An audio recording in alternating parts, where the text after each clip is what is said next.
ములుగు జిల్లా వాసేడు మండలంలో ఉన్నత అధికారుల ఆదేశాల మేరకు ప్రభుత్వ నిషేధిత గంజాయి తరలిస్తున్నారన్న నమ్మదగిన సమాచారం మేరకు వాసేడు మండలంలోని జగన్నాథపురం వై జంక్షన్ వద్ద వాసేడు ఎస్ఐ వెంకటేశ్వర్లు పోలీస్ సిబ్బందితో వాహన తనిఖీలు నిర్వహిస్తుండగా వెంకటాపురం నుండి జగన్నాథపురం వైపు ఓ కారు 4 బైకులు వస్తుండగా ఎస్ఐ సిబ్బంది సహాయంతో ఆపగా ఓ కారు 2 బైకులు ఆపగా వెనుక వస్తున్న మరో 2 బైక్లపై వస్తున్న మరో 5 మంది ఇది గమనించి బండ్లు ఆపకుండా తప్పించుకొని పారిపోయారు.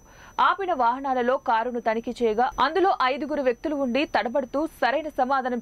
చెప్పకపోయేసరికి అట్టి వాహనాన్ని క్షుణ్ణంగా తనిఖీ చేశారు. కారు డిక్కీలో ఒక బ్రౌన్ కలర్ టేప్ వేసిన ప్యాకెట్ చూపించి వారిని అడగగా భయపడుతూ అది గంజాయి అని చెప్పారు. వెంటనే 2 బైక్ల మీద ఉన్న వ్యక్తులను కూడా క్షుణ్ణంగా తనిఖీ చేయగా వారి వద్ద కూడా 2 ప్యాకెట్లు గంజాయి లభించింది. వెంటనే అట్టి కారులో ఉన్న 5 వ్యక్తులను 2 బైక్లపై వచ్చిన 4 వ్యక్తులను అదుపులోకి తీసుకొని విచారించగా ఈ 9 మందితో పాటు పారిపోయిన 2 బైక్ల మీద ఉన్న 5 కలిపి మొత్తం 14 మందికి గంజాయి త్రాగే అలవాటు ఉందని, త్రాగుట ద్వారానే అందరూ స్నేహితులు అయ్యారని, డిసెంబర్ 31వ తారీఖు నాడు అందరూ కలిసి సరదాగా గంజాయి తాగుతూ ఎంజాయ్ చేయాలని, కొంత గంజాయి ఎక్కువ ధరకు అమ్ముకుందామని అనుకుని అంతలో కొంత డబ్బు జమ చేసుకుని నిన్న ఉదయం ఒడిశా రాష్ట్రంలోని కలిమెల గ్రామంలోని వెళ్లి సుమారు 4 కేజీల గంజాయి కొనుక్కొని వస్తుండగా జగన్నాథపురం వై జంక్షన్ వద్ద 9 మందిని పట్టుకోవడం జరిగిందని తెలియజేశారు.